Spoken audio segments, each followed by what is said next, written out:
Buenas noches con toda la comunidad de amantes de la fitopatología. Bienvenidos a un nuevo webinar titulado Virus y molicutes que afectan al maíz en Argentina. Mi nombre es Abigail Tandaya y soy parte del equipo de AF, Amantes de la Fitopatología, parte de Genplan. Bienvenidos y les recordamos a los participantes de Zoom tener su micrófono y cámara apagada y cualquier pregunta, duda o sugerencia, colocarlo en el chat. Y de la misma forma a toda la comunidad de AF que nos mira a través de Facebook Live, colocar sus preguntas en el chat, ya que al finalizar la ponencia se estará respondiendo todas sus inquietudes. Y bueno, hoy tenemos el agrado de presentar a la doctora María de la Paz Jiménez Pechi. Ella es ingeniera agrónoma por la Universidad Nacional de Córdoba, Argentina. Tiene una maestría en genética y biología molecular por la Universidad Federal do Rio Grande do Sul, Porto Alegre, Brasil, con el tema de tesis caracterización de partículas virales y RNA de doble cadena aislada del hongo entomopatogénico Metarhizium anisopliae. También posee un doctorado en ciencias agropecuarias por la Universidad Nacional de Córdoba con el tema de tesis diversidad de aislamiento de mal del río Cuarto, virus y desarrollo de metodologías de diagnóstico de patógenos. Espero que lo disfruten y aprendamos juntos con amantes de la fitopatología. Con mucho agrado la recibimos, doctora, y empezamos con la ponencia. Muy bien, buenas noches, muchas gracias Abigail. Quería agradecer también a toda la gente, a todos los participantes de la Escuela de Fitopatología del Departamento Académico de Genplan, porque, bueno, por esta oportunidad y porque me permiten contar un poco de los temas de virus y de molicutes que afectan al maíz en Argentina, que es el tema de trabajo que he desarrollado desde que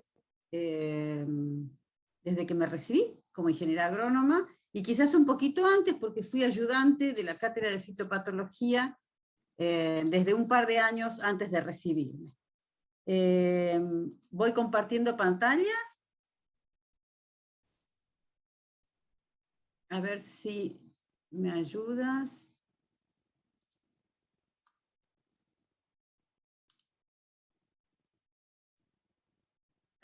Ahí ya le he puesto, Abigail ya la puse como para presentar. Ahí está. ¿Está bien? Sí, ya puede compartir pantalla. Ya estoy compartiendo pantalla, ¿se ve bien? Todavía no, creo que hasta que se cargue. Tiene que cargarse un poco. Yo ya la veo aquí a la pantalla. ¿Tú me avisas cuando la veas? Ya, perfecto. Ahí sí se ve. Ahí sí se ve. Bueno, muy bien. Entonces voy a contarles un poco sobre la problemática de los virus y molicutes que afectan al maíz en Argentina. Lo que sabemos hasta ahora, qué es lo que queremos estudiar, qué es lo que nos ha pasado, qué problemática hemos tenido en esta campaña y quizás en la anterior, cuáles son los virus que más nos preocupan y los molicutes. Entonces, Abigail, ¿ya se ve el temario? Sí, claro, sí, se ve claro. Bueno, muy bien. Entonces vamos a desarrollar primero una introducción sobre los virus y molicutes en Argentina con respecto a los que hay en otras partes del mundo. Vamos a tratar de hacer charlar sobre sintomatología.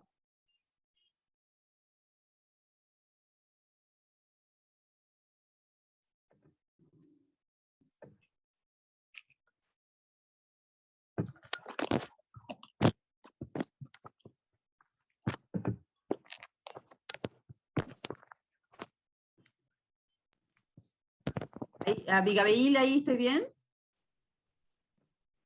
Sí, se escucha, sí bien. se escucha. Bien, Entonces, vamos a hablar de síntomas, patosistemas y manejo. Vamos a introducir algunos conceptos de manejo en algunas de las siguientes enfermedades. Vamos a hablar del achaparramiento del maíz, vamos a hablar de otros virus con impacto en la producción, tales como los potivirus MDMB y sugarcane, tales como el maize chlorotic mottle, que produce la necrosis letal, y algunas virosis relacionadas con este complejo de virus. Vamos a hablar de infecciones múltiples y cómo es que nos sirve el diagnóstico para encontrarlas a esas infecciones. Voy a hablar también de mal de Río Cuarto. Ese va a ser largo y tendido porque es un virus exclusivo de nuestro país y quizás ya se encuentre en algunos otros países limítrofes de Argentina.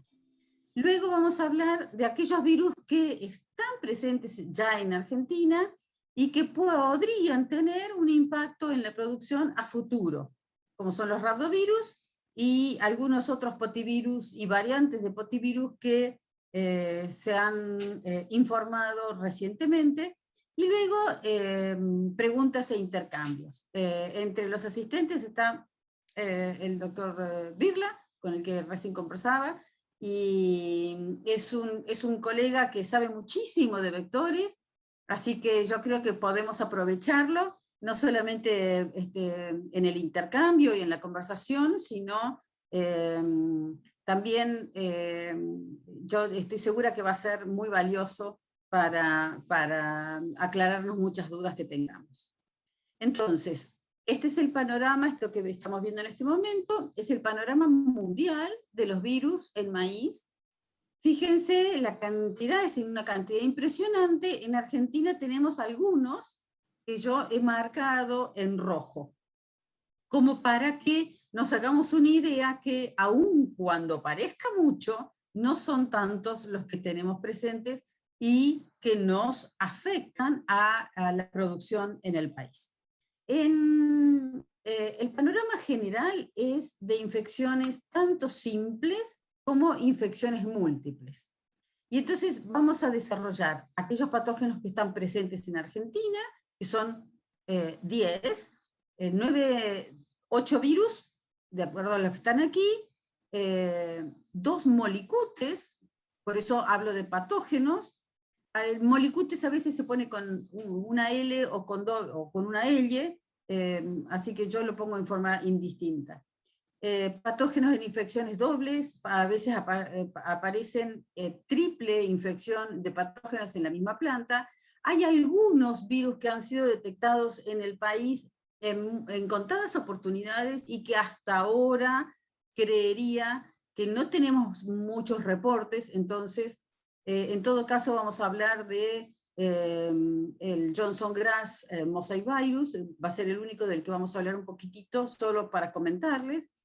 Y también quisiera remarcar la importancia que tienen los síntomas en las virosis y los molicutes, porque diagnosticar estas patologías por síntomas es muy difícil, ya que las plantas tienen o muestran síntomas similares no producidos por virus. Tal el caso, o por molicutes, tal el caso de mimics, que son problemas genéticos que se arrastran, están en el background genómico de muchos germoplasmas y aparecen frente a determinadas condiciones ambientales o frente a determinados estreses. Hay algunos hongos que también producen síntomas similares, hay algunos daños de insectos o de ácaros o de artrópodos que producen también síntomas que nos parecen que pueden ser virus y no lo son, y hay muchos problemas fisiológicos que también se confunden con los síntomas de virus. Entonces, de eso, por eso voy a tratar de mostrarles muchas fotos de síntomas, como para que nos vayamos haciendo el ojo de qué cosa puede ser un problema de virus y qué cosa no. Aquí he puesto en color entonces de lo que los virus que vamos a desarrollar, de lo que vamos a comentar. vamos a hablar del mal de Río Cuarto, vamos a hablar de dos potivirus que puse aquí en verde. Uno es el Maize Dwarf Mosaic Virus, o MDMV, y el otro es el Sugarcane Mosaic Virus, o SCMV. Esos son muy comunes en todo el mundo. Luego vamos a hablar del Wheat Streak Mosaic Virus, que es un virus emergente hace ya un poco más de una década. Luego vamos a hablar del Maize Chlorotic Mottle Virus y del High Plains Wheat Mosaic Virus, que normalmente se menciona como HPV. Estos últimos tres virus han aparecido como problema en los últimos 10, 15 años, no antes. Había aparecido el Maize Chlorotic Mottle en la década del 80, pero fue en un solo momento y después ya no molestó más, o por lo menos no hubo más reportes en Argentina. Y vamos a hablar del Maize Rayado Fino Virus y del Maize Yellow Streak Virus, y de dos molicutes o bacterias que son el Spiroplasma kunkeli y el Maize Valle Stand Phytoplasma. Antes de ingresar o de empezar a hablar de cada uno de esos patosistemas, tenemos que pensar qué es una enfermedad. Somos agrónomos, muchos o trabajamos con problemas de la agronomía y problemas del campo, y mientras antes hagamos el diagnóstico de un problema, más rápido vamos a encontrar la solución. Pasa lo mismo en la salud humana o en la salud animal. Necesitamos primero hacer el diagnóstico lo más rápido posible para luego buscar la forma de manejo o el control, dependiendo de qué es lo que se pueda hacer. Pero no siempre diagnosticar por síntomas un patógeno es fácil, menos aún entonces, como acabamos de decir, en el caso de los virus y de los molicutes, que, insisto, son bacterias que no tienen pared celular. Antes se hablaba de micoplasmas, y como no tienen pared celular se comportan como virus porque pasan a través de los plasmodesmos, y antes se creía que estas enfermedades producidas por molicutes en las plantas eran producidas por virus porque pasaban los filtros de las bacterias que tienen, las bacterias propiamente dichas, que tienen pared celular. Entonces, ¿qué es una enfermedad? Vamos al triángulo o a la pirámide de la enfermedad, en donde el equilibrio entre los factores de enfermedad, hospedante, ambiente y patógeno, son fundamentales para entender la enfermedad. No hay enfermedad si solo está el hospedante, si solo está el ambiente, o si están solo hospedante y patógeno. Tenemos que tener los 4 factores en cuenta para poder hablar. ¿Sí? Tenemos ahí un perro. Bueno, estamos en el campo, así que no tenemos problema de que tengamos un perro ladrando.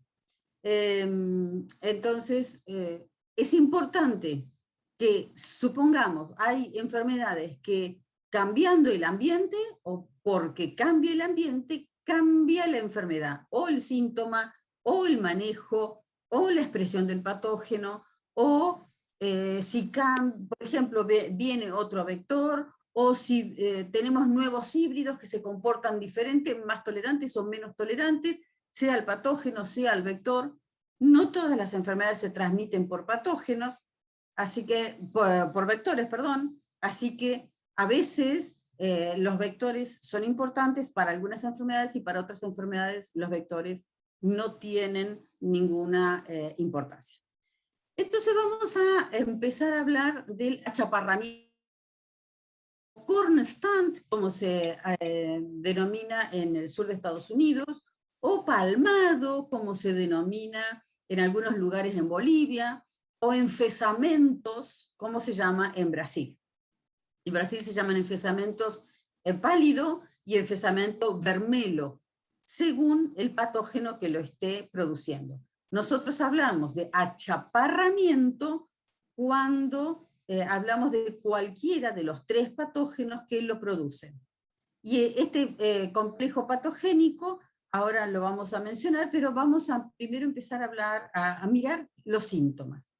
Esto que vemos aquí son los síntomas típicos del achaparramiento del maíz. la planta con multiespigas, las hojas a partir de un determinado nivel empiezan a cambiar de color. Si la infección ha sido temprana, desde las primeras hojas vamos a ver que cambian de color. Si la infección de la planta ha sido tardía, porque el vector llegó tarde, el cambio de color lo vamos a ver en las hojas superiores, y en las hojas inferiores vamos a tener una planta normal. Este cambio de color comienza por los bordes. Se ve un borde que está necrosado o empieza con clorosis, luego sigue con un color rojo, y luego este borde se transforma en necrosis, y entonces la lámina foliar queda como con vetas amarillas y rojas, y con borde quemado a medida que la planta se va estresando cada vez más. Acá tenemos otro cultivo, otro lote, fíjense cómo responde de diferente color. En este caso ya muchas de las hojas están completamente rojas, y este es otro híbrido, probablemente otro ambiente. Fíjense cómo la planta, en este caso, responde en un color mucho más amarillo, pero igual tenemos una clorosis generalizada, un cambio de color. No todos los virus cambian, no todas las enfermedades producen cambio de color en la planta. Muchas veces se produce achaparramiento. En este caso se llama achaparramiento, pero hay muchos híbridos que no responden con un acortamiento de entrenudos. Ahora vamos a ver. Fíjense, esta planta fue en Formosa en el año 2012. Ahí observamos los bordes amarillos desde las hojas del medio hacia arriba. Si nos acercamos un poquito más, lo vemos a los bordes cloróticos un poco más detallados, y si nos acercamos más todavía, vemos que la espiga que viene, ya viene deformándose, es una espiga chiquita, bastante vacía, bastante flaca esa espiga, y los bordes, algunas de las hojas ya tienen bordes rojizos. Cuando en la planta vemos estas estrías, y estas multiespigas, en este caso estamos viendo 4 espigas o 5, en este caso esta sintomatología es típica de uno de los 3 patógenos que pueden producir el achaparramiento, que es el espiroplasma. Espiroplasma punkeri, entonces, es una bacteria sin pared celular que se sistematiza en toda la planta y vive dentro de los haces vasculares de la planta, y el daño que causa es bloqueando, además de daños fisiológicos por el crecimiento de la bacteria dentro de los haces vasculares, le produce, bloquea el movimiento de agua y de nutrientes dentro de la planta. Ahí tenemos unas estrías típicas producidas por Espiroplasma punkeri, que comienzan en la base de la lámina, en la unión entre la lámina y la vaina. Fíjense, ahí viene la lígula, comienzan las estrías, y se estiran con bordes bastante difusos, pero con unas estrías bastante continuas. A veces se inician como puntos que luego se unen los puntos y forman largas estrías cloróticas que pueden llegar hasta la punta de la hoja, y son muy típicas de Espiroplasma punkeri. Aquí tenemos, fíjense abajo, las multiespigas en la parte de abajo de la planta. Esta planta ha sido infectada tempranamente porque está produciendo, hay un desbalance fisiológico en la planta. Fíjense la cantidad de espigas que está produciendo, y las hojas superiores ya están con colores rojos. Las hojas inferiores tienen las bandas cloróticas. Acá seguimos con la sintomatología típica de Espiroplasma punkeri, esas estrías cloróticas que nacen en la base de la hoja. En la foto del medio vemos los bordes rojizos, luego hacia el centro de la lámina cloróticos, y luego verde, como si fuera una bandera, ¿sí? Así en estrías, en vetas de distinto color. Y vemos las estrías en las chalas, en las hojas de la espiga. En la foto de la mano derecha, ahí vemos una espiga con bastante corta, no terminó de completarse, y tiene esta puntita en el extremo de la espiga, que es bastante característica de la presencia de Spiroplasma punctata. El problema, el daño principal, es este que vemos aquí, cuando vamos a buscar el grano ya lleno, cuando al final, en el momento de la cosecha, ¿sí? En el momento de la cosecha vemos ahí la diferencia entre el fruto de la producción de una planta enferma versus la producción de una planta infectada por achaparramiento. Veamos el patosistema del achaparramiento del maíz. El vector es uno solo, el doctor Birla, que está presente con nosotros, es especialista en esta chicharrita. Esta chicharrita se llama Dalbulus maidis, es la chicharrita del maíz, y es en Argentina el único vector natural conocido hasta el momento. Hemos encontrado otro vector, pero a nivel experimental. No lo hemos encontrado que en la naturaleza esté transmitiendo excitianos. Aquí vemos la chicharrita en el cogollo, muchas chicharritas en el cogollo de una pobre planta, y aquí tenemos un individuo adulto. Dalbulus maidis es una especie monófaga, se alimenta solo de maíz y teosintes. Nosotros en Argentina no tenemos teosintes, salvo algunas plantas que han sido introducidas experimentalmente para mejoramiento del maíz, y están en algunos lugares puntuales, como en algunas estaciones experimentales de provincia de Buenos Aires, de San Luis o de La Pampa, pero no tenemos entonces teosintes en forma natural.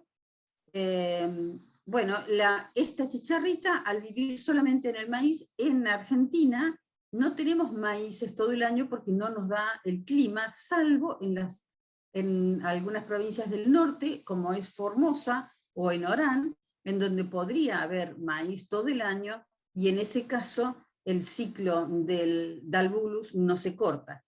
En el resto del país hay heladas, y esto hace que este vector, digamos, las temperaturas tan bajas no le son agradables. Es un vector que tiene gran capacidad de dispersión, y como solamente vive en maíz, busca los cultivos de maíz hasta que los encuentra. Entonces, los maíces de Doña Rosa, en el patio de la casa de Doña Rosa, para tener su choclo, para tener su elote, para tener sus granos que conserva durante el invierno, para la polenta o para la mazamorra, o para la comida que vaya a guardar. Si la planta quedó afuera y no hay heladas, es un buen refugio para la especie. Los patógenos que están afectando son el espiroplasma. Miren aquí, cada uno de estos círculos que están dentro del haz vascular es una bacteria, y todos ellos están tapando, obturando completamente los haces vasculares, en este caso del floema. Hay un virus, el virus del rayado fino, es un virus esférico, pequeño, que es transmitido también por Dalbulus maidis, y hay un fitoplasma, que es el Mace-Bash stand fitoplasma, que también ahí lo ven, es muy parecido al microscopio electrónico, es muy parecido al espiroplasma. Ahí lo ven también, bloqueando los haces vasculares, y también los tres patógenos son transmitidos por Dalbulus maidis. Acá lo tenemos, en este caso tenemos el espiroplasma, acá vemos más bacterias bloqueando los haces vasculares, y aquí tenemos agrandada la foto de recién. ¿Cómo es la distribución de este patógeno, de esta enfermedad, o de estos patógenos transmitidos por este vector, por Dalbulus maidis, en Argentina? Se lo encuentra en todo el continente americano. Dalbulus maidis no existe en otras partes del mundo, solamente en el continente americano. Hay una teoría de que él ha evolucionado junto con el maíz, y junto con estos patógenos. Es como que sea un patosistema. Esta teoría indica que este patosistema viene desde los orígenes del maíz.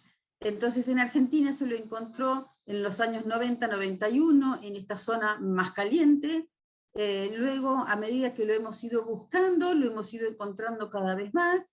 Ya en el año 2003-2004 lo encontramos en la zona maicera núcleo, y fíjense cómo acá en 2004-2005 ya estaba en el sur de provincia de Buenos Aires. Esto ya es Patagonia Argentina, ya casi es Patagonia Argentina, es zona muy fría, y aún allí se encontró espiroplasma y dalbulus.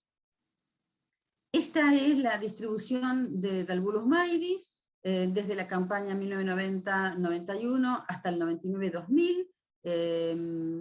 El mapa ha sido gentileza de la doctora Remeslenikov, y miren cómo está en Argentina hasta el año 2000, cómo está distribuido en América, en toda la zona neotropical, en toda la zona caliente. Les muestro alguna distribución en alguna de las campañas y cuál es el trabajo que nosotros venimos haciendo. Después de que lo hemos encontrado, queríamos saber dónde estaba y en qué incidencia estaba, o sea, qué porcentaje de plantas estaban afectadas por espiroplasma, y como espiroplasma es de los 3 patógenos el más frecuente en nuestro país, hemos encontrado pocas plantas con el fitoplasma, y en el caso del rayado fino ya vamos a ver que durante mucho tiempo encontrábamos, casi todos los años encontrábamos alguna planta enferma con rayado fino, pero en muy poca incidencia. Sin embargo, el espiroplasma hemos encontrado, por ejemplo, en esta campaña 13-14, hemos encontrado más del 10% de las plantas en estos lotes estaban infectadas con espiroplasma Kunkeli. En este trabajo es un trabajo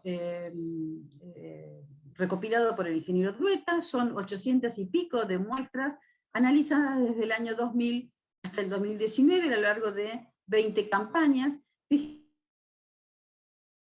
Esto es el número de lotes infectados en distintas campañas, en estas 20 campañas agrícolas. Desde el 2000 hasta el 2005, el promedio, el número de lotes que encontrábamos enfermos con al menos una planta enferma, era muy alto. Luego bajó, a partir del 2005, bajó bastante, y a partir del 2010, 2011, bajó más todavía, en porcentajes bastante bajos de prevalencia. Fíjense, durante estas campañas había pocos lotes infectados, y sin embargo en las últimas campañas vuelve a subir, lo cual nos ha preocupado sobremanera. Estimamos que esta bajada a partir del 2005 ha sido causada porque a partir del 2005 en Argentina comienza a difundirse las semillas con insecticida en origen. Entonces ya las semillas eran sembradas en grandes cultivos ya con insecticida, y estimamos que esto es lo que ha hecho bajar de forma tan violenta el porcentaje de lotes enfermos. Esto es el porcentaje, estas son las incidencias en el caso del Cornerstone espiroplasma. También en las mismas 20 campañas, la incidencia es el porcentaje de plantas enfermas por lote.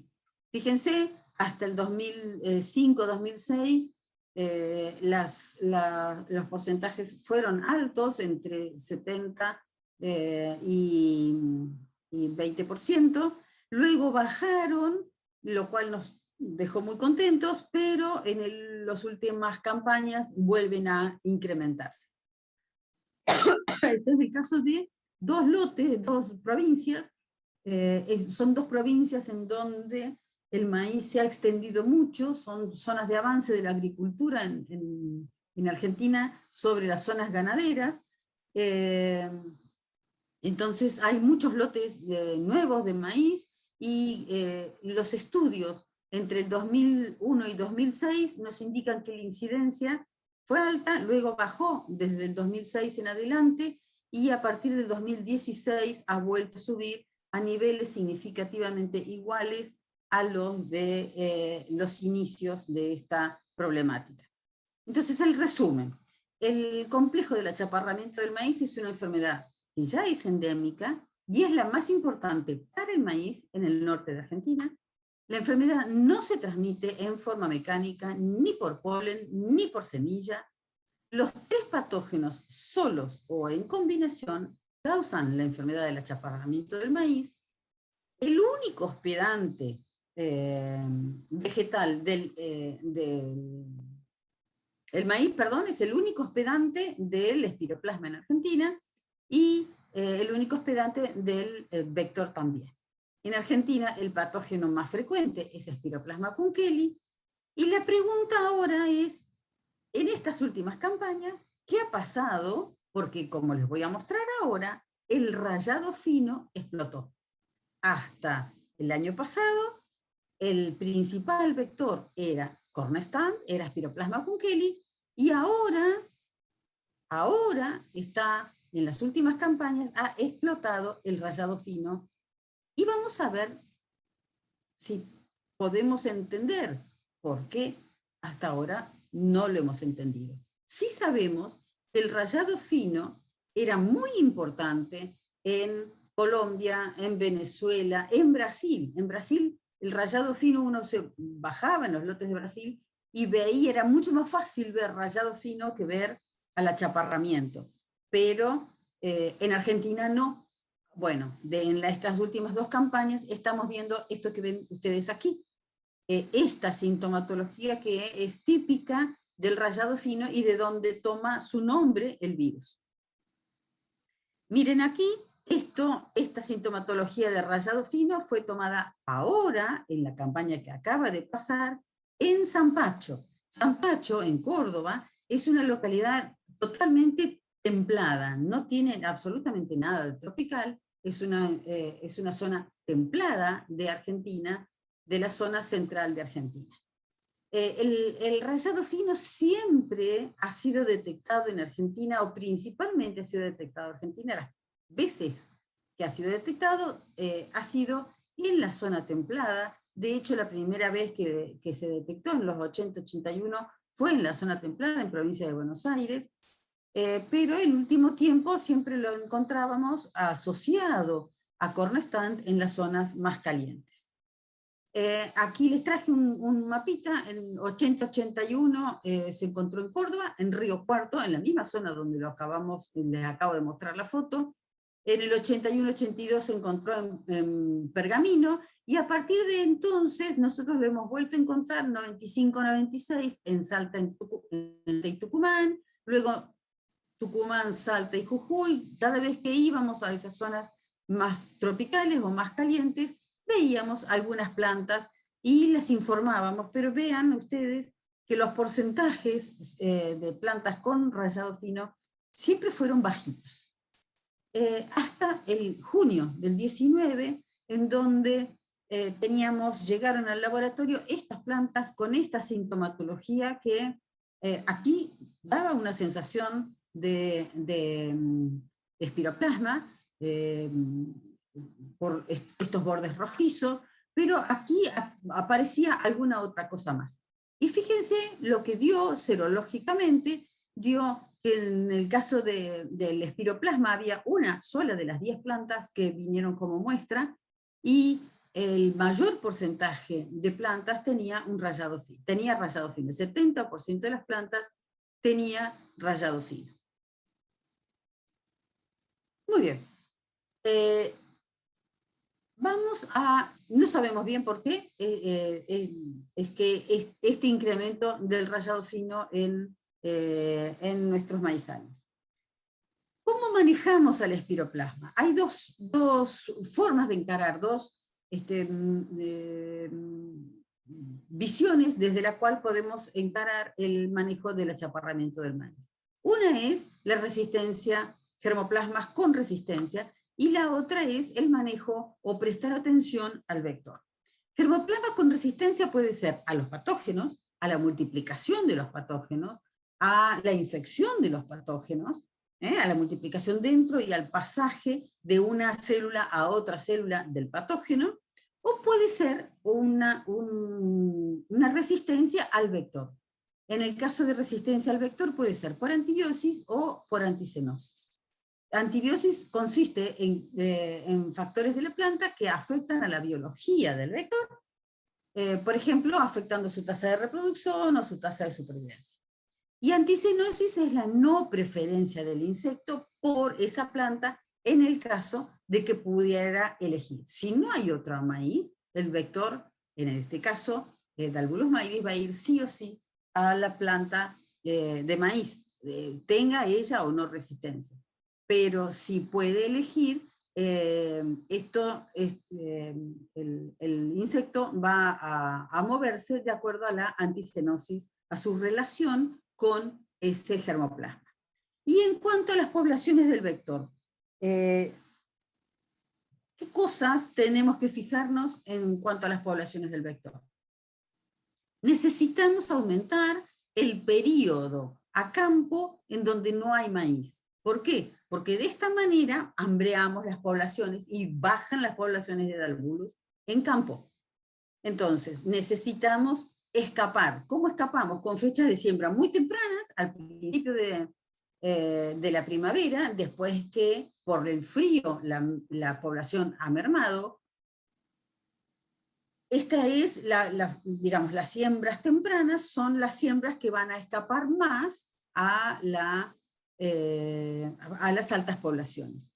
La otra forma es, si hacemos un manejo de toda una región, pues tratar de concentrar las siembras. Y en el caso de siembras escalonadas, como es el caso de Doña Rosa, que va sembrando cada mes un grupo de maíces o un surco para tener todo choclo fresco, esta práctica hace que tenga siempre en su campo el Dalbulus y que las poblaciones estén todo el tiempo con Dalbulus. Y otra forma es eliminación de los maíces voluntarios, principalmente aquellos que han quedado de la cosecha anterior, que se cayeron, que se cayeron de la cosechadora o de lo que fuere, y se resiembran solos. Esos, en nuestro país, son los principales focos de Dalbulus y de virus y de espiroplasmas.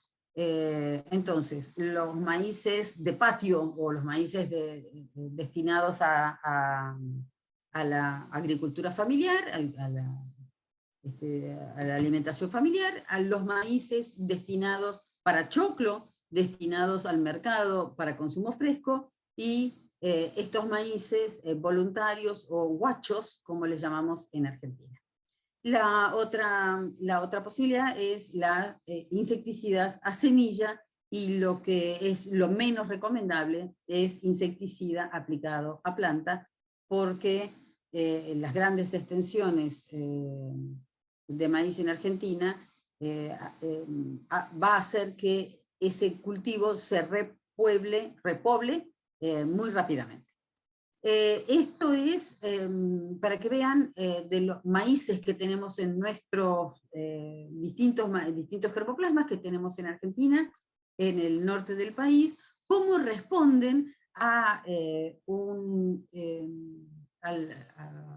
ser alimentados desde 2 o 3 hojas con un insecto que ya está infectado con espiroplasma y a un insecto no infectado. Vean entonces que hay germoplasmas con alta tolerancia, ellos rinden bien,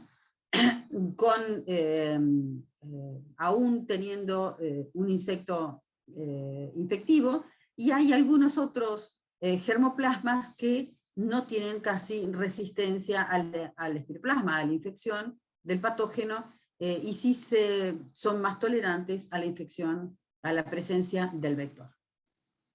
Y hay germoplasmas intermedios. En este caso, miren cómo esta planta o estas plantas disminuyen muchísimo su producción si están infectadas con alguno de los patógenos. Bueno, esto es las poblaciones. Entonces las siembras en primavera van a tener poca densidad poblacional, y ya las siembras en verano o las siembras tardías, que es hacia lo que tienden las siembras en Argentina, son cultivos que van a tener altas poblaciones de dalbulos. Mientras que las siembras al final de verano, si hemos hecho un barbecho con ausencia de maíz, las poblaciones van a iniciarse posteriormente. Vamos a ingresar ahora a el mundo de los virus, solamente de los virus. Entonces vamos a hablar de virus que están en el resto del mundo, en todo el mundo, porque se transmiten por semilla, como son los potivirus transmitidos por MDMB, sugarcane, wheat streak, maize chlorotic, también se transmite por semilla. Estos dos primeros virus se transmiten por pulgones, este se transmite por ácaros, este se transmite por trips y coleópteros, y vamos a ver ahora cómo este virus, cuando se encuentra infectando en forma conjunta con alguno de estos virus, produce la necrosis letal. Si una planta tiene este virus y alguno de estos otros infectando conjuntamente, la planta tiene necrosis letal. Otro virus que también es transmitido por ácaros, igual que el wheat streak, es el HPV, y luego finalmente hablaremos del mal de Río Cuarto. Entonces, hablamos de patosistemas. Si este patosistema son los potivirus, MDMB y sugarcane, que dijimos que se transmiten por semillas y pulgones, y el wheat streak, que se transmite por semillas y por ácaros, y este wheat streak se llama así porque afecta mucho al trigo, y en Argentina es notable cómo los lotes de maíz que están cercanos a un trigo, o que han estado cerca de un trigo, que muy cerquita ha estado un trigo, la infección es bastante probable con wheat streak, ¿sí? Bueno, este virus, en amarillo, apareció en Argentina en el 2008, igual que el HPV. Bueno, vamos a hablar de los dos primeros potivirus, dijimos el MDMB y el sugarcane, y después cuando ya estemos terminando el webinar, vamos a hablar de estos potivirus, que también son del subgrupo viral sugarcane, pero que son bastante nuevos en Argentina. Fíjense, los potivirus tienen una sintomatología que son bastante características, y hay algunos de estos síntomas que nos permiten decir que efectivamente estamos enfrente a un potivirus. Estas mosaicos o clorosis internerval, cloróticos a lo largo de las nervaduras, son bastante frecuentes en estos miembros de los potivirus, sean MDMB y sea sugarcane mosaivirus. Esto es un sorgo de Alepo. En Argentina hay mucho sorgo de Alepo distribuido en todos lados, es una maleza muy común, y estos dos virus quedan en el sorgo de Alepo. El sorgo de Alepo es hospedante de estos dos virus. En general, el sugarcane se encuentra distribuido más en el norte del país, en las zonas más cálidas, y el MDMB es más frecuente en las zonas templadas del país, más al sur. Sin embargo, sus patosistemas son muy parecidos. Los dos están en caña de azúcar, los dos están en sorgo de Alepo, los dos están en sorgo graníferos, los dos se transmiten por estos vectores.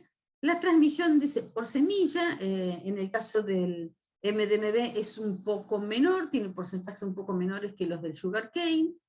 Hay híbridos tolerantes, la industria de las semilleras, de los fitomejoradores han trabajado muchísimo sobre estos virus, y se conocen muy bien los genes de tolerancia, y en Argentina dijimos que principalmente está en el norte el sugarcane, y el MDMB normalmente en la zona templada. Los maíces dulces son altamente susceptibles al sugarcane mosaivirus y al MDMB. Bueno, es un síntoma típico de potivirus. Y este síntoma típico son anillos cloróticos que alrededor, que dejan un punto oscuro. Entonces, a veces si concentramos la atención, podemos ver un anillo clorótico que limita un punto oscuro, un punto verde normal, y si estamos en presencia de anillos cloróticos, podemos decir que estamos frente a un potivirus. Miren, esto es en Salta, en el año 2003, acá teníamos 2 potivirus juntos, infectando juntos estas plantas. Esto, miren aquí, si fijamos la atención, podemos ver los anillos cloróticos distribuidos a lo largo de la hoja, y en este caso, aquí vemos un anillo clorótico y vemos una clorosis de nervaduras muy intensa. Pero en este caso, nos despista, no vemos anillos cloróticos, no vemos mosaico, no vemos nervaduras cloróticas, y sin embargo, estos son muestras de la provincia de Córdoba, zona templada, en el año 18, y que tenían 3 potivirus: el sugarcane, el MDMB y el wheat streak. Estos 2, insisto, transmitidos por pulgones, y este transmitido por ácaros. Entonces, vuelvo al concepto de que no los síntomas nos pueden orientar, nos pueden ayudar mucho, pero nunca alcanza, muy pocas veces o poquísimas veces alcanza para hacer un diagnóstico. La sintomatología muy pocas veces alcanza para hacer un diagnóstico. Tal el caso de esta campaña y probablemente ya la campaña pasada. Estos son maíces dulces que se cultivan para su ingreso en el mercado hortícola, y en esta campaña, en las zonas de Argentina en donde se siembran, en grandes extensiones, en bastante grandes extensiones, hubo una epidemia importante viral. Estos fueron los síntomas que veíamos, que veía el productor y que veíamos nosotros. Y entonces cuando uno mira acá, dice, bueno, posible cornestand, mira acá y dice posible rayado fino, mira acá y dice posible potivirus. Fijémonos y vemos unos punteados y vemos unos posibles ahí anillos cloróticos, pero acá también vemos un rayado. Entonces esto nos está desorientando. Vamos a otro lote y vemos los bordes bien violáceos, rojizos, típicos, bastante típicos del espiroplasma. Acá vemos un moteado clorótico o un rayadito clorótico, lo vemos en los 3 lugares, y acá vemos un aclaramiento de nervadura que es más típico de potivirus. Entonces, digamos, por sintomatología, yo podría decir aquí que acá tenemos espiroplasma, acá tenemos un rayado fino, acá tenemos espiroplasma más rayado fino, y acá tenemos algún potivirus. Bueno, sigamos mirando en provincia de Santa Fe. Esto ya no es maíz para choclo, sino es maíz para grano, y vemos sintomatología parecida a espiroplasma, sintomatología que nos orienta a espiroplasma. Miren las multiespigas, y vemos que también en esos mismos lotes había síntomas de rayado fino. Bien, vamos a serología. Nos detenemos más, sacamos fotos a trasluz, miramos a trasluz y buscamos el vector. Aquí tenemos el vector, muy en altísima población en estos lotes. Vemos el rayado fino muy claro y vemos esta clorosis internerval. Y vemos que efectivamente el potivirus que está trabajando aquí, que está dando estos síntomas, es el sugarcane mosaivirus. No está el MDMB, da absolutamente nada el MDMB, y esto es Santa Fe, es zona centro-norte, podría ser zona entre templada y subtropical. Tenemos algo de un HPV transmitido por ácaro, tenemos el rayado fino en altísimo porcentaje. Entonces, lo que tenemos aquí es una infección doble, principalmente. Hay otros otros patógenos. Acá tenemos el espiroplasma, miren que está solamente en 2 plantas de las 9 que tienen rayado fino y de las 10 que tienen el potivirus sugarcane. O sea que aquí tenemos principalmente infección doble y algunas plantas con infecciones múltiples. Miren los síntomas, ya se está haciendo necróticos, esta planta está muriendo por tanta infección de distintos síntomas, y había que buscar la causa. Si tenemos sugarcane, quiere decir que hay algo que lo está transmitiendo, y hemos buscado pulgones, el pulgón Rhopalosifum y los pulgones comunes que se encuentran en la zona no estaban, pero sí tuvimos reportes de que en toda la zona norte había sorgos, lotes de sorgos con muchos pulgones. Un pulgón que recién en esta campaña se determinó quién era, Melanaphis zacchari, que es un pulgón amarillo de la caña de azúcar. Entonces la pregunta es, ¿qué hace el pulgón amarillo de la caña de azúcar, que afecta también sorgos, transmitiendo sugarcane a maíces, si este pulgón no es muy adepto al maíz?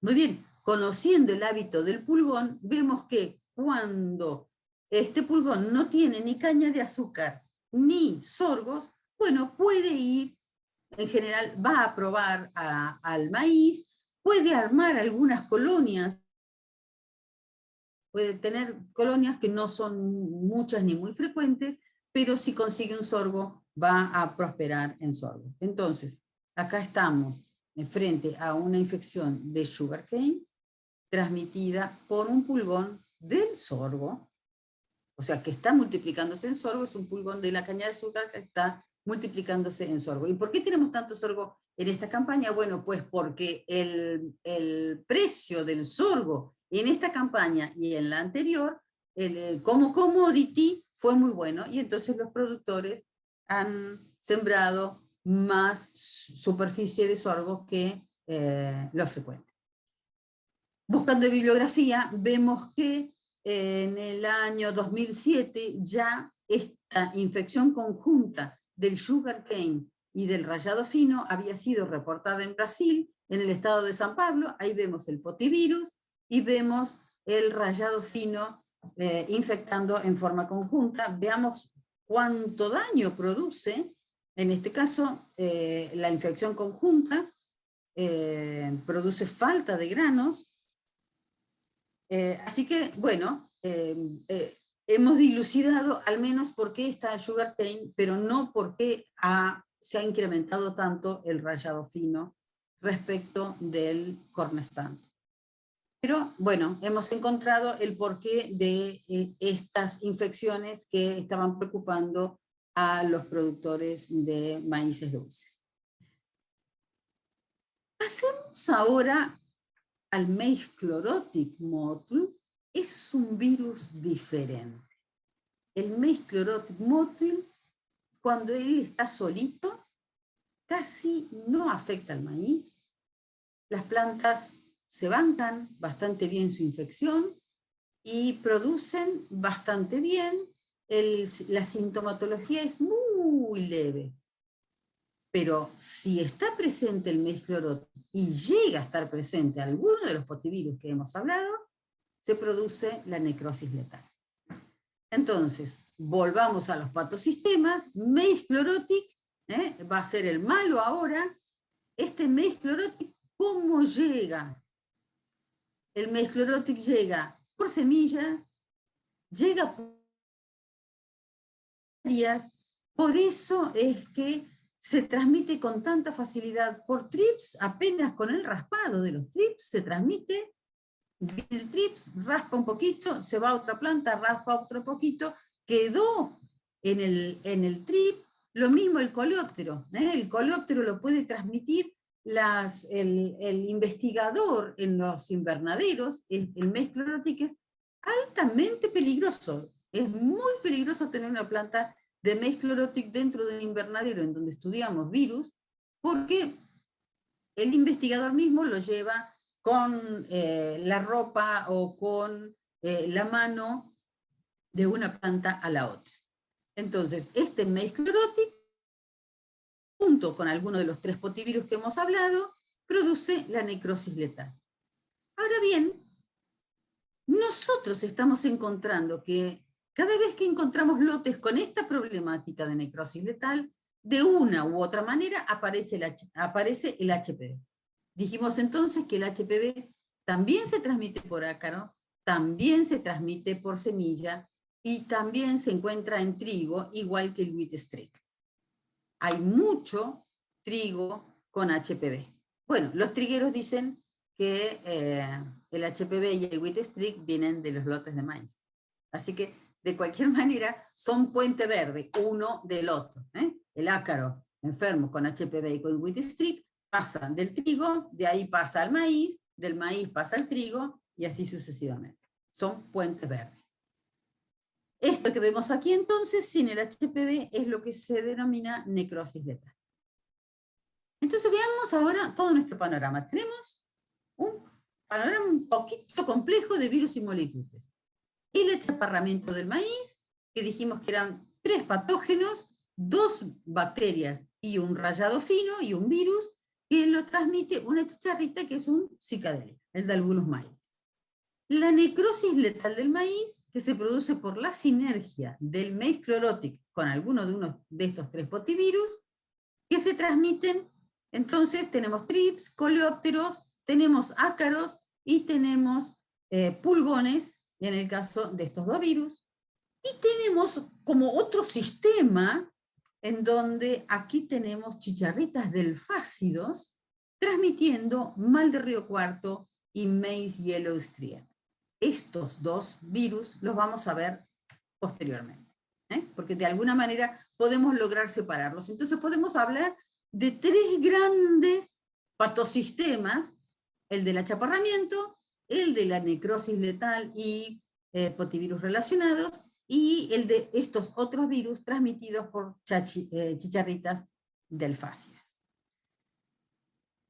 Concentrémonos ahora del wheat streak.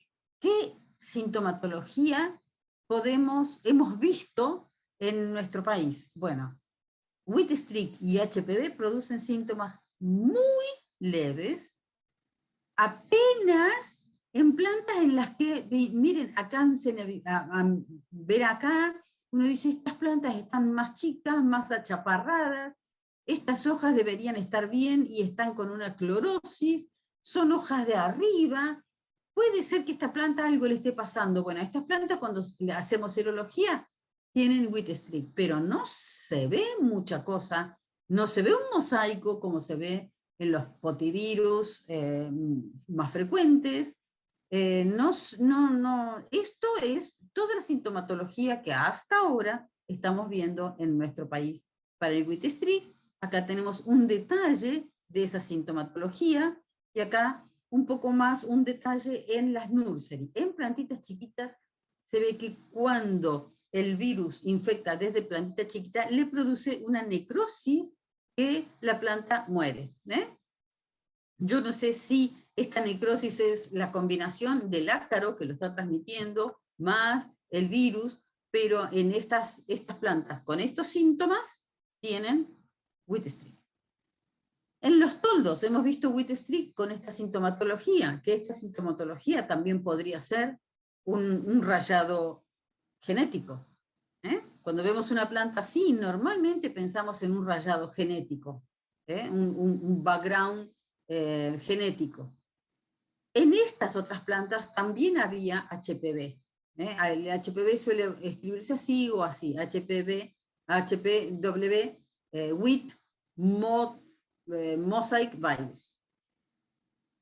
Pero acá vemos un rayado, alguna cosa que parece más bien un daño mecánico. Acá parece una planta estresada, medio falta de agua, y aquí hay alguna clorosis, rayadito, pero bueno, todas estas plantas tenían HPV. Esta planta tenía HPV. Entonces, cuando nos la trajeron, yo dije, bueno, esto no parece un virus. Bueno, en ese germoplasma reacciona al HPV de esta manera. Miren, qué parecido esta sintomatología del HPV con esta que produce mildew, que es un hongo. Entonces, no prestemos atención cuando tratemos de hacer un diagnóstico por sintomatología. Miren aquí los anillos cloróticos, miren acá el anillo clorótico, bien típico de potivirus.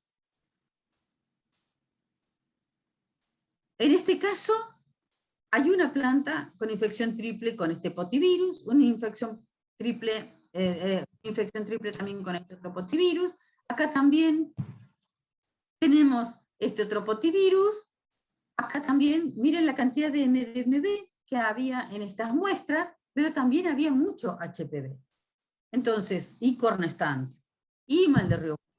Entonces, los diferentes lotes pueden estar infectados. A veces hay, en este caso hay, estos son los números de la cantidad de lotes infectados con infecciones simples, dobles, triples y cuádruples. Al Mal de Río Cuarto no le importa compartir el hospedante con otros virus, al Cornestant no le importa compartir con otros patógenos, al MES chlorotic parece que pocas veces lo hemos encontrado, al MDMB no le importa compartir el hospedante con otros patógenos, al HPV tampoco.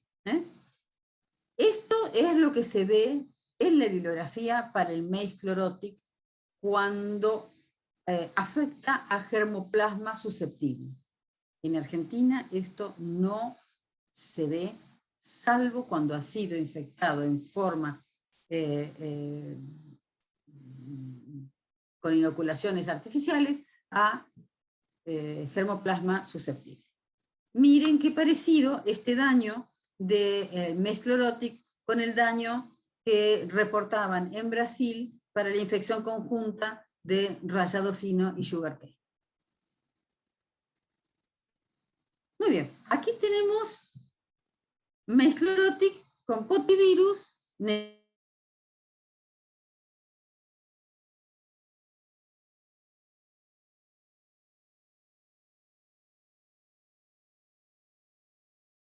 La necrosis letal toma ese nombre porque la sinergia entre el MES chlorotic y el potivirus es velocísima. De una semana para otra hay muerte de planta. En este caso, en este lote había plantas con MDMB o con potivirus, que en este caso era MDMB, porque eso fue lo que dio la serología, pero este lote también tenía Mal de Río Cuarto y tenía MES chlorotic. Este lote que vemos así, en una semana, en muy poco tiempo, quedó así. Las plantas muertas, todas secas, muertas. Por eso se llama necrosis letal. Volvemos al diagnóstico aquel que vimos cuando yo les quería mostrar la infección de rayado fino. Pero acá, en este momento, quiero mostrarles cómo el espiroplasma también estaba presente y cómo estaba presente el MES chlorotic. El 50% de las plantas tenían MES chlorotic, y aquellas plantas que tenían MES chlorotic y un potivirus, como veamos este caso, esta planta tenía necrosis letal. Como esta planta, la planta 3, tenía necrosis letal. Entonces, cuando el MES chlorotic se encontraba con algún potivirus, daba necrosis letal. Y el 50% de las plantas con síntomas tenía MES chlorotic. Pero el 40% tenía HPV y el 30%, o digamos, el 50% tenía alguno de los dos potivirus, sugarcane o MDMB. Entonces, este lote en Jujuy era un show de virus y espiroplasmas. Y esto es una problemática que parece necrosis letal y que sin embargo no es necrosis letal porque acá no está presente el MES chlorotic, motilvirus, pero sí hay presente una infección triple de dos potivirus y del HPV.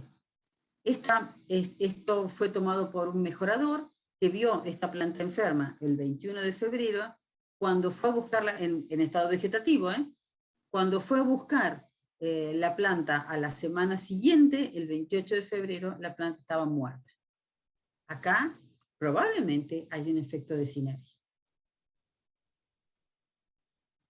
Bien, tenemos Maize chlorotic y tenemos potivirus, en este caso wheat streak, en varias localidades, y hemos detectado en partidas de exportación de semilla, de exportación con Maize chlorotic en la campaña 2009-2010. Miren cómo cómo los síntomas van desarrollándose desde una hoja con una clorosis internerval. Cuando hacemos zoom, esta clorosis internerval se hace en estrías largas, y luego esas estrías se necrosan completamente y la hoja se quema. Entonces, este Maize chlorotic en sinergia produce una necrosis velocísima de la planta. Esto es en el Chaco, provincia del Chaco. Fueron 4 muestras sospechosas, y me trajeron 3 de ellas, estaban casi muertas. Le digo, bueno, no se hace un diagnóstico con plantas entregadas. Y me dice, no, estas plantas estaban recién en floración. Y miren ya la cantidad de hojas muertas que tienen. Bien, acá tenemos, de las 4 plantas distintas, tenemos Maize chlorotic en una de ellas, y en esa misma estaba el sugarcane, o sea que esta planta tenía necrosis letal, además del HPV. Y las otras 3 plantas tenían HPV y cornstank. Entonces, como para mostrarles que son bastante frecuentes las infecciones múltiples, en este caso, este lote, o estos lotes, tenían MDMB, miren con qué frecuencia, también había HPV, y también había mal de río cuarto. Ahora, ¿qué hace un mal de río cuarto, que es de zonas templadas, en zonas calientes, como es Leales? O estas otras hojas, estas otras muestras que vienen de otro lote, en este caso tenemos sugarcane y tenemos HPV haciendo en infecciones simples y en infecciones dobles. Entonces, necesitamos aquí hacer un stop y decir, bueno, nosotros, ¿cómo vamos a hacer el diagnóstico? ¿Cómo tenemos que hacer un diagnóstico de virus? Lo mismo podemos hacer un paralelo entre los diagnósticos de virus en plantas y los diagnósticos de virus en humanos. Esta pandemia del coronavirus nos ayuda a entender, a tener en la cabeza esto de que hay coronavirus que es como este que nos está produciendo la pandemia, y hay otros coronavirus que producen un resfrío común. Hay muchas veces el resfrío común está producido por un coronavirus que no es exactamente la variante o la especie que nos está afectando el murciélago, pero los coronavirus que teníamos campañas anteriores o desde que éramos chicos también eran coronavirus que estaban dando vueltas en el ambiente. Entonces, necesitamos identificar el agente causal para poder hacer el manejo de esta problemática que vemos acá. La primera forma, el primer indicio van a ser los síntomas a campo, pero luego tenemos que hacer sí o sí alguna, o estudios biológicos en invernadero, o análisis de laboratorio. Entonces, junto con el síntoma que nos orienta a identificar el agente causal, necesitamos estudios biológicos de invernadero, sean transmisión mecánica, sea transmisión por vectores, sea rangos de hospedantes con distintos hospedantes alternativos o hospedantes que nos ayuden a identificar, o análisis de laboratorio como microscopía electrónica, análisis serológicos, para lo cual necesitamos antisueros, como los que estamos usando ahora en los test rápidos para el coronavirus, o análisis moleculares como los que estamos haciendo, sean ellos PCR en tiempo real, sean ellos sondas moleculares, o electroforesis de ácidos nucleicos, o combinaciones. Todos estos microscopías serológicos, moleculares y electroforesis pueden combinarse entre ellos y ayudarnos a hacer un diagnóstico. Pero, insisto, necesitamos al menos 2 indicios diferentes. Síntomas a campo puede ser uno, pero necesitamos alguno de estos otros. Análisis serológico puede ser uno, pero necesitamos algún otro más. Necesitamos una PCR. Por eso, cuando el diagnóstico rápido serológico nos da positivo o nos da negativo, siempre necesitamos chequear por PCR o por microscopía o por sondas o de alguna otra manera. O el síntoma, decimos, a ver, sí, efectivamente tengo fiebre, tengo estornudos, tengo rinitis o no tengo, digamos, esto va acompañado por los síntomas típicos, característicos de esta especie viral. Aquí tenemos algunos de las serologías. Estos son test de ELISA, así se ven las placas de ELISA para aquellos que no han hecho todavía los laboratorios de test de ELISA.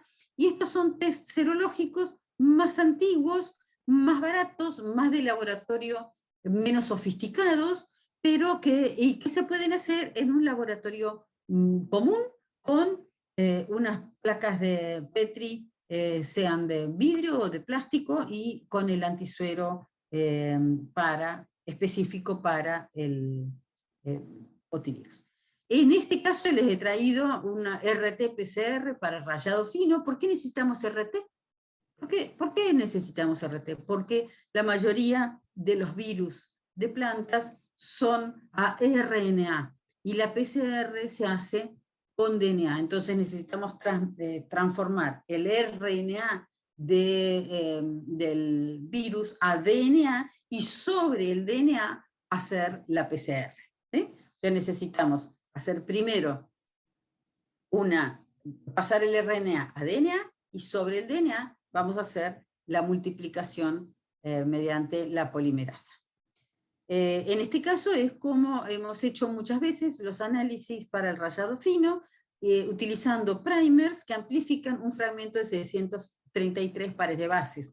Este es un marcador que nos indica que esta banda está en el rango de los 600 pares de bases. Esta seguramente es la de 500 pares de bases, y esta debe ser la de 700 pares de bases. Entonces, decimos, sí, efectivamente, esta es la banda de amplificación de la PCR. Quiere decir que esta planta está sana, esta planta está enferma, esta planta está sana y esta planta está enferma. Bien, no confundir entonces con problemas de muchas veces fisiológicos acá, o a veces producidos por chinches, estas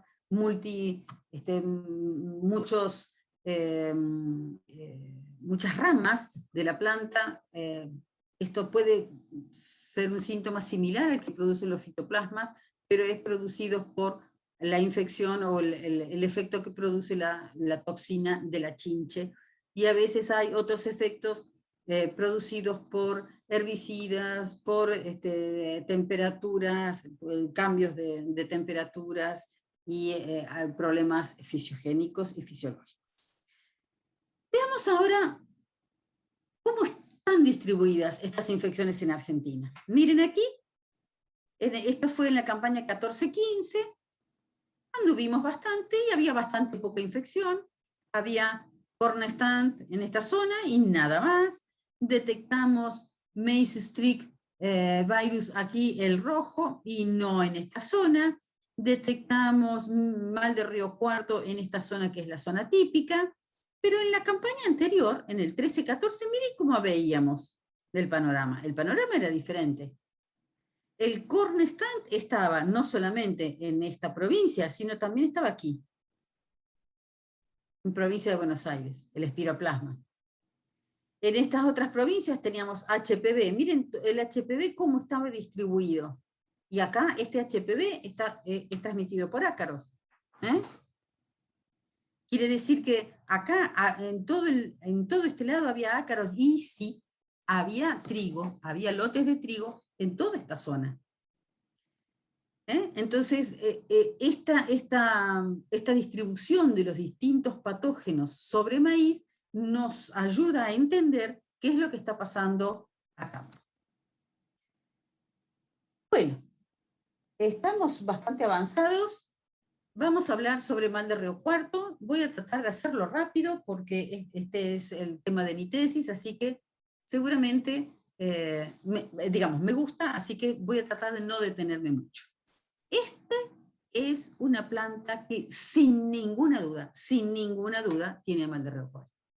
Una vez que aprendemos a conocer los síntomas de mal de Río Cuarto, podemos decir que esta planta tiene mal de Río Cuarto. Miren las hojas de abajo, normales, a partir de un determinado momento, lo mismo que en el caso del espiroplasma y de muchos virus, a partir de aquí empieza a hacer estragos el virus, estas hojas ya se desarrollaron, en una planta enferma, la infección ha sido tardía, y todas estas hojas están afectadas con mal de Río Cuarto. Ese es el síntoma típico de mal de Río Cuarto, pero no es solo de este virus.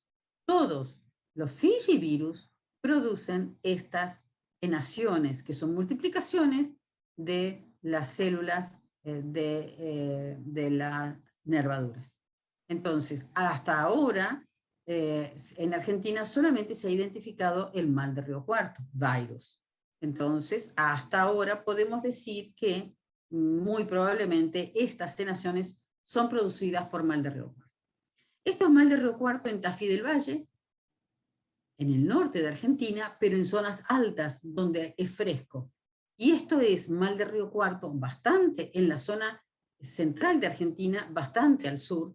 Miren cómo la espiga, la parte masculina, de la flor masculina, es solo un rudimento.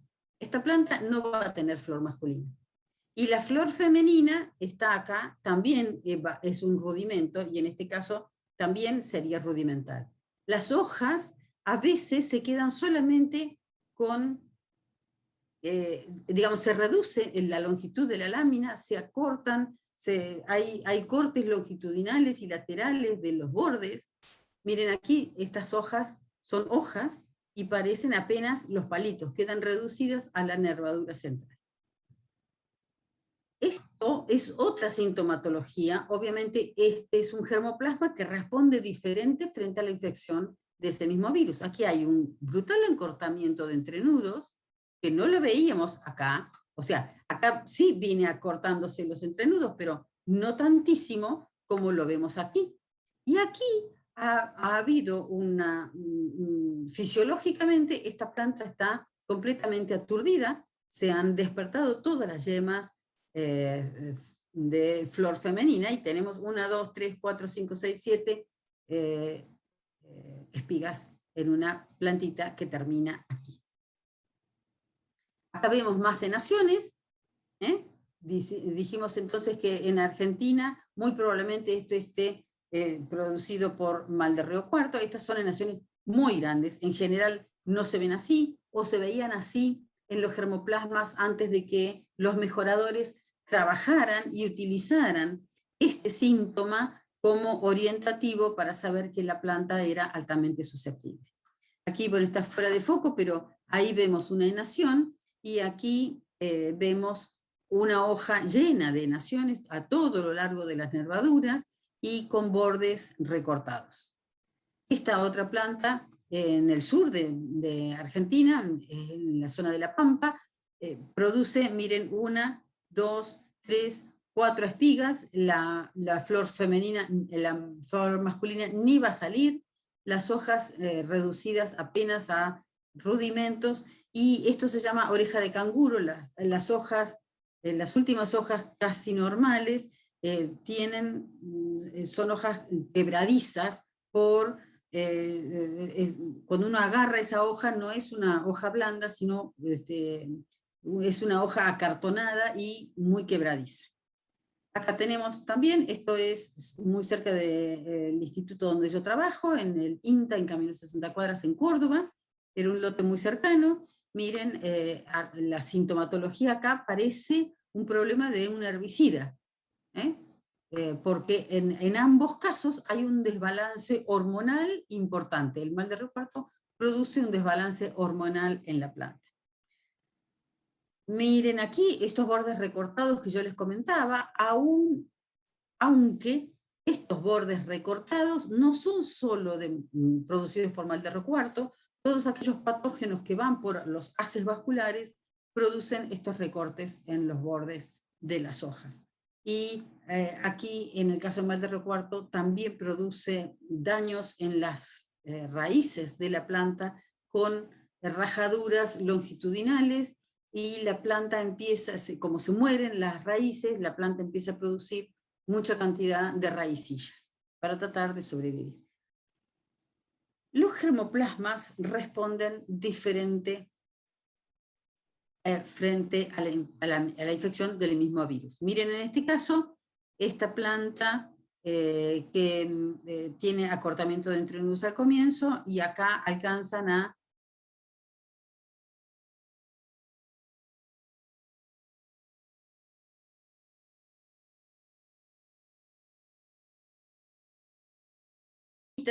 y en este caso, miren, hay un 30% de plantas infectadas con espigas mal granadas, tal como les mencionaba que producía el maíz clorótico. Pero en este caso, acá hay un acortamiento brutal de entrenudos, y en este caso, este otro germoplasma no reacciona con un acortamiento de entrenudos, sino que reacciona con una desaparición de la lámina foliar. Entonces esto parece más un junco que una planta, y este otro germoplasma reacciona con acortamiento de entrenudos. Bueno, acá más síntomas típicos, como para que se acostumbren a verlos, ahí las enaciones a lo largo de toda la hoja, pero principalmente cuando buscamos enaciones los vamos a buscar aquí en la base de la lámina foliar. Esto es mal de Río Cuarto, miren cómo ya la malformación es brutal, y estas son las hojas. Esta es la mazorca que queda muy reducida. Esta es la evolución de la zona afectada por la enfermedad, de acuerdo a un informe de Pioneer Argentina en el 2007. Esto fue en el año 81-82, donde fue una infección importante de mal de Río Cuarto. Esto fue en el año 96-97, años después entonces, en donde la infección, esta fue la zona más afectada, pero la infección se dio hasta el sur de provincia de Buenos Aires. Y en el año, otra campaña con epidemia, 2006-2007, la infección siguió siendo muy fuerte aquí, y se extendió hacia el norte de Córdoba, Santa Fe, se extendió por toda la provincia, pero hubo una zona en donde había bastante menos infección. Entonces, los hitos epidemiológicos de esta enfermedad, los primeros reportes en Argentina aparecen en el año 60, la primera epifitia de consideración fue en el 76-77, 10 años después aparece la mayor epifitia, 10 años después aparece una infección bastante importante, con una incidencia bastante mayor de lo habitual. Ahora miremos, este fue ahí el mapa que mostraba Pioneer, hablaba de estos años, 81-82. 60 aparece, 76 la primera epifitia, 81-82 fue importante, 10 años después, aquí hay saltos de 20 años, 96-97, aquí hay saltos de 10 años, 2006-2007. Y si vemos otros ataques un poco menores que una gran epifitia, podemos hablar de intermitencias, cada 5, cada 15, cada 7, cada 3 años. Estas intermitencias las vemos, esta recurrencia del mal de Río Cuarto, lo podemos ver en la prevalencia, insisto, número de lotes con al menos una planta enferma, desde el 98, 99, 2000 hasta, estos son 10 años, hasta el 2011, 10 campañas. Miren cómo la prevalencia sube, baja, sube, baja, sube, baja, sube, baja, y la incidencia, que es el porcentaje de plantas enfermas por lote, también sube, baja, sube, baja, sube, baja, acompañando a la prevalencia. Estas son las zonas del país con plantas con mal de Río Cuarto corroboradas por serología. Entonces, aquellas zonas que se ha visto en las grandes epidemias siguen siendo estas zonas, sin embargo, el virus está en otras partes del país. Esto es en la campaña 2010-2011, 2011-2012, que hicimos recorridos, buscamos plantas al azar para ver incidencia, las incidencias, y vemos cómo en esta campaña tenemos muchos lotes con más del 10% de plantas infectadas, y en esta otra campaña también tenemos muchos lotes con más del 10% de plantas infectadas. Ahora comparemos mal de Río Cuarto con espiroplasma, que son, digamos, los dos patógenos que, a mi entender, son los más importantes de estos transmitidos por vectores. Vemos en la misma campaña 12-13, espiroplasma, lo vimos aquí, en estas dos provincias, y algo en Río Cuarto.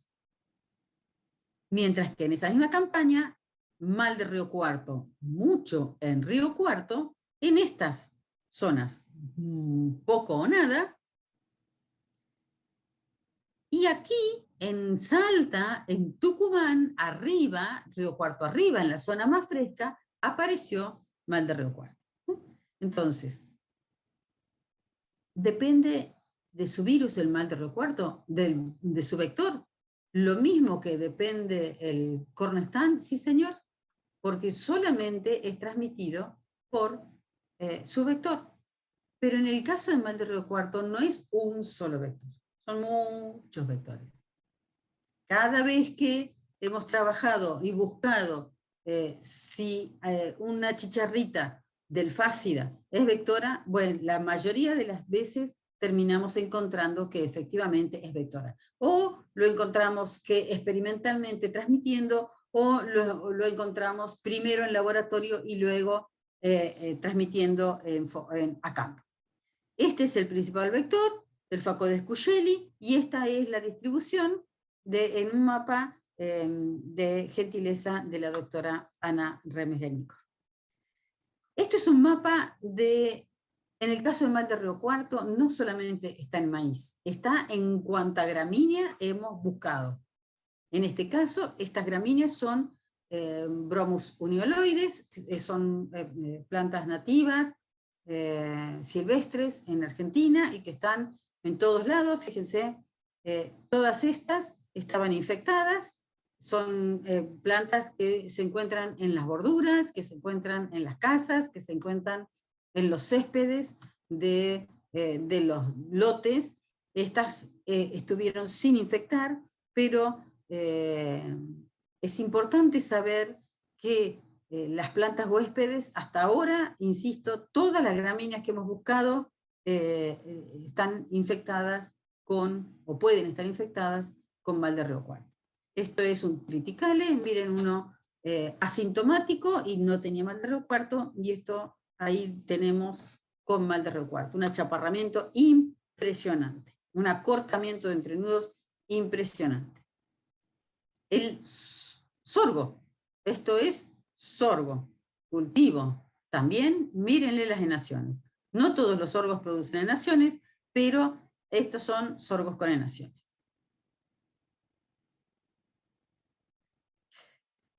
Puse esta diapositiva aquí porque quería recordarles que en esta parte, en Salta, en Pisingallo, estaba también mal de Río Cuarto, afectando, metido en este desastre, en estos lotes que tuvieron que abandonarse de pisingallos. Pero también estaba en Altagracia, acá en Córdoba, mezclado con HPV. 3 de estas 4 plantas tenían HPV y 2 de estas 4 plantas tenían mal de Río Cuarto. También está mezclado con Cornestant en Jesús María, y con HPV en Jesús María. Esta es la partícula de mal de Río Cuarto. Este es un grafiquito que nos sirve para contarle cómo el genoma de mal de recuarto está dividido en 10 segmentos, son 10 segmentos independientes, diferentes, y cada uno codifica para una cosa distinta. El segmento 1, que es el más grande, codifica para la polimerasa, que está ahí adentro de la partícula, agarradita a los segmentos que están aquí, uno por cada ángulo de la partícula. El segmento 10 es el que codifica para la proteína que va expuesta, que el virus expone, que es la proteína con la que va a interaccionar con el vector y va a interaccionar con la planta cuando quiera entrar o cuando quiera entrar a la planta o al vector. Bueno, cada uno de estos segmentos codifica para uno o dos proteínas diferentes. Y así lo vemos al mal de recuarto al microscopio electrónico. Esto es virus purificado. Estas son las partículas con una determinada amplificación, y aquí vemos las partículas con sus espículas, como las del coronavirus, parecidas a las del coronavirus. Es un virus esférico con sus partículas, y vemos allí, bien clarito, la parte de adentro de la partícula, en donde, les vuelvo a mostrar, vemos ahí bien clarito estas partes de adentro con las spikes, las espículas A y las espículas B, aquí abajo. Bien, estos segmentos genómicos nos permiten estudiar la variabilidad que hay en la corrida electroforética de estos segmentos genómicos. Entonces, eso hemos hecho, hemos trabajado. Miren, en este caso es la variabilidad que hay entre aislamientos de Tafí del Valle, aislamientos en Jesús María, en Río Cuarto y en Pergamino. Está siendo zona templada, está siendo ya zona más norte, que puede tener más temperatura, como Jesús María o Tafí del Valle, que es zona de más altura. En este caso, la variabilidad, estos fueron RFLPs, estos 4 segmentos, analizamos la variabilidad de los 4 segmentos, cortados con diferentes enzimas de restricción, y la variabilidad de los RFLPs nos indican que los aislamientos de Tafí del Valle y de Jesús María tienen mayor homología entre ellos, y los aislamientos de Río Cuarto y de Pergamino tienen mayor homología entre ellos. Miren cómo varía la electroforesis, la movilidad electroforética de los distintos segmentos genómicos. Miren, en este caso, veamos el segmento 2 y 3, que en este caso están juntitos, aquí también están juntitos, aquí también están juntitos, pero aquí están separados a la misma distancia que con el segmento 4. Segmento 2 y 3 está a la misma distancia que el segmento 4, mientras que aquí el segmento 4 está mucho más lejos que de los segmentos 2 y 3. Y miren, también podemos hacer el mismo análisis con los segmentos 8, 9 y 10. En este caso, el segmento 9 y 10 están muy juntitos allá al fondo, y en este caso los segmentos 8, 9 y 10 están equidistantes. Y en este caso, el segmento 8 y 9 están juntitos, y el 10 está más lejos. Entonces, haciendo este estudio, acá también lo vemos, como miren, aquí, segmento 9 y 10 juntos, y acá segmento 8, 9 y 10 los vemos clarito, muy bien separados. Vemos entonces, haciendo ese análisis para todas las localidades que hemos trabajado, podemos decir que entonces los resultados de la variabilidad, las distintas publicaciones y los distintos trabajos que hemos hecho, el mal de Río Cuarto se concentra más en las raíces que en las hojas de maíz, mientras que en trigo y en cebada el virus se concentra más en hoja que en raíz. El virus se concentra más en maíz que en otros hospedantes, y en general se concentra más en trigo que en cebada.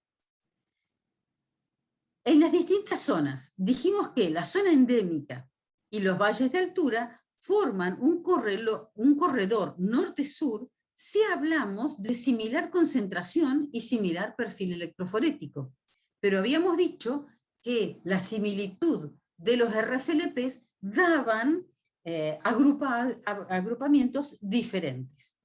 En cuanto a las secuencias, cuando secuenciamos, vemos mayor similitud de valles de altura y Jesús María entre sí, y de zona endémica y zona núcleo entre sí.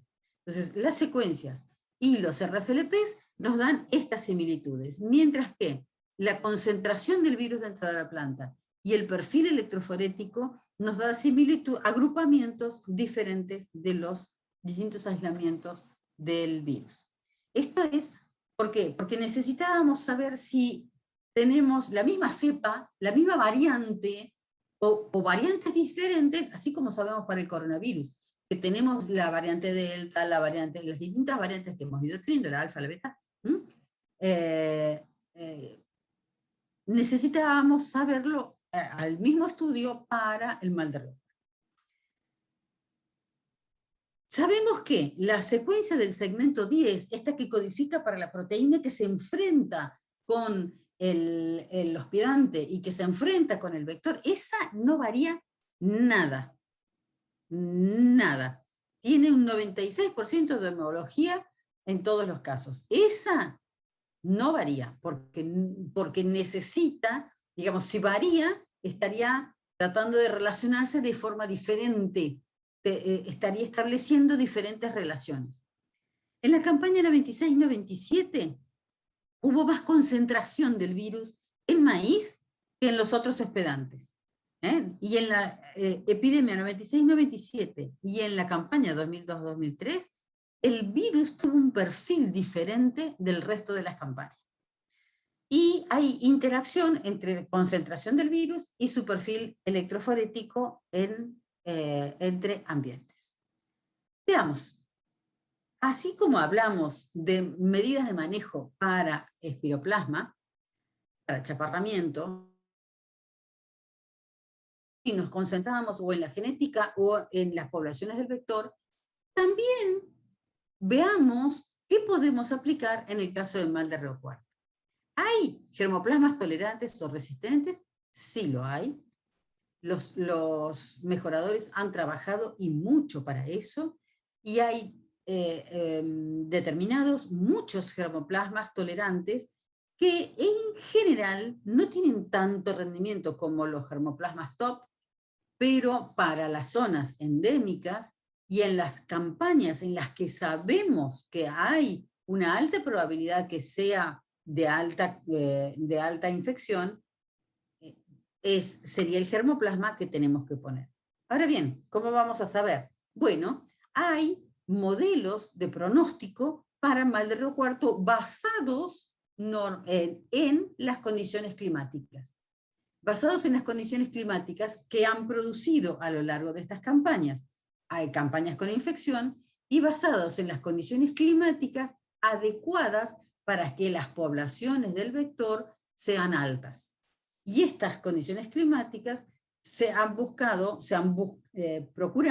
en los meses de invierno, porque la población, este vector no es un vector, el vector principal no es un vector del maíz, no le gusta el maíz como al Dalbulus maidis, es un vector que le gusta el trigo, le gustan los cereales de invierno, y en realidad va al maíz solo porque no encontró cereales de invierno, no encontró cebada, trigo, centeno, y encontró un maicito chiquitito que estaba creciendo y que le pareció apetecible, lo probó, no le gustó y se fue, pero ya infectó.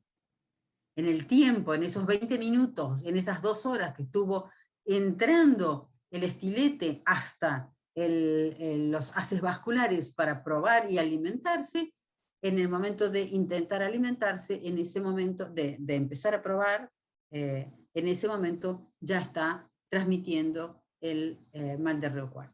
Entonces, controlar el vector o escaparse del pico poblacional del vector son formas importantes para evitar mal de Roux o para escapar de mal de Roux. Y en el caso de la rotación de cultivos, bueno, volvemos al maíz que es sembrado continuamente. Si el maíz es sembrado continuamente, en este caso, más importante que el maíz, nos interesan lotes de trigo, de avena, de cebada en zonas cercanas. Ya debemos estar requete cansadísimos y vamos a hablar muy rápido de virus que están en Argentina y que podrían traernos algún problema a futuro, y por lo cual es importante que sepamos que están. El Maize Yellow Striac Virus es un rhabdovirus que hemos encontrado nosotros en Argentina, en una tesis doctoral. En el resto de América, de América Latina, en el resto de la zona neotropical, está un rhabdovirus que es un núcleo rhabdovirus. En Argentina no se ha encontrado este núcleo rhabdovirus, se ha encontrado este citorhabdovirus transmitido por el mismo vector Peregrinus mairis. Entonces, en las zonas en donde se encuentra Peregrinus mairis, podemos saber que podemos tener problemas con este virus. Sin embargo, tenemos problemas con... Este es un mapa que quizás no esté actualizado. Probablemente podamos pedirle a los entomólogos, como la doctora Remes-Lenikov, o el doctor Birla, o la doctora Paradel, si nos pueden acercar algún nuevo, un mapa un poco más actualizado. Pero bueno, este es Peregrinus mairis, el vector del rhabdovirus, y esta es la sintomatología del rhabdovirus. Es una sintomatología diferente, parecida en algunos casos a la sintomatología del Maize mosaic, del rhabdovirus que está en el resto de América. Por lo cual, cuando nosotros vimos esto, pensamos que era Maize mosaic virus, pero no, es otro virus. Y se ha encontrado, además del MDMB y del sugarcane, una variante, así como la variante Delta, una variante de Jesús María, acá cerca de una localidad en Córdoba, en el centro del país, en el centro de Argentina, de sugarcane, que tiene características diferentes, de similitudes entre el 84 y el 98% a otras cepas de sugarcane del mundo. Y hace poco, aquí tenemos la cita de Truco en el 19, y que la ha publicado también, nos han comentado algún avance sobre la determinación del Johnson Grass Mosaic Virus en Argentina, otro potivirus del grupo subviral del Sugarcane Mosaic Virus, y volvemos al mismo patosistema, el potivirus con pulgones, y con sorgo de Alepo como hospedante. Así que, bueno, a prestar atención. Este es el grupo de enfermedades de maíz, estos somos los que participamos de nuestro grupo en el INTA, es una unidad del INTA y de... no hubiéramos hecho nada sin la articulación y el trabajo conjunto con otros INTAs, con el doctor Preselo, con la doctora Chulce de Río Cuarto, con el doctor Birla, que entiendo que está presente en este webinar, de PROIMI de Tucumán, con las doctoras Paradel y Remes-Lenikov de la Universidad de La Plata y del Museo de La Plata, con colegas de la Facultad de la Universidad Tecnológica Nacional, y con la ayuda de semilleros y de diferentes empresas agropecuarias.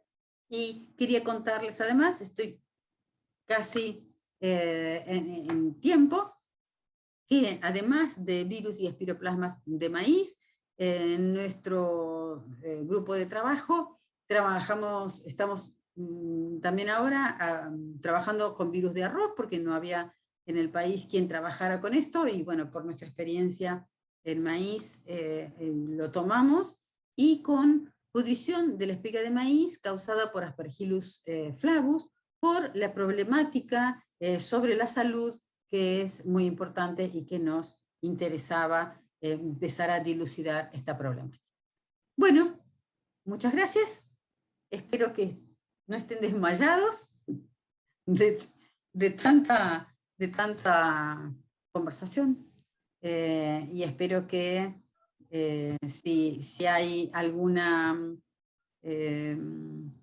pregunta, estamos atentos para escuchar y para tratar de resolver. Muchísimas gracias, doctora. Excelente exposición, muy clara y concisa. Les recordamos a los participantes si tienen alguna pregunta, levantar la mano y hacerla directamente a la doctora o bien escribirlo en el chat de Zoom. Por otro lado, en nuestra página de Facebook tenemos participantes de Colombia, Perú, Ecuador, le mandan saludos, muy buena la información. Y de la misma forma tenemos una pregunta que nos hace Edith Castillo, que es la siguiente. ¿Cuánto tiempo dura el patógeno del achaparramiento en el residuo de la planta después de la cosecha?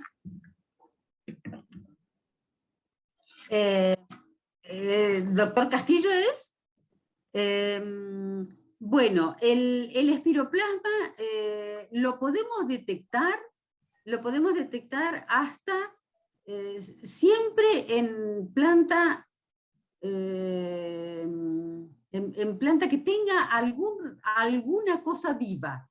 En general es muy difícil detectarlo en planta que ya ha muerto, o sea, en los residuos. Y aun cuando la planta haya estado muy enferma, la serología por algún motivo no lo detecta. Y yo no sé si el vector lo toma de allí, porque cuando nosotros hemos pasado 1 y 1000 veces en la red de arrastre buscándolo al Dalbulus sobre la planta, sobre el rastrojo, no lo encontramos en rastrojo. Es como que no le gusta la planta muerta. No. Y al espiroplasma tampoco. O sea, ni el vector ni el espiroplasma lo encontramos serológicamente. Sí hemos encontrado a veces cuando ya la planta está muriendo, pero todavía queda algo verde, uno le saca todo lo seco, y en el pedacito que queda verde no importa. Si queda algo húmedo, todavía allí se puede detectar bien el espiroplasma. No sé si responde la pregunta, si era lo que quería saber. Sí, muchas gracias por la respuesta.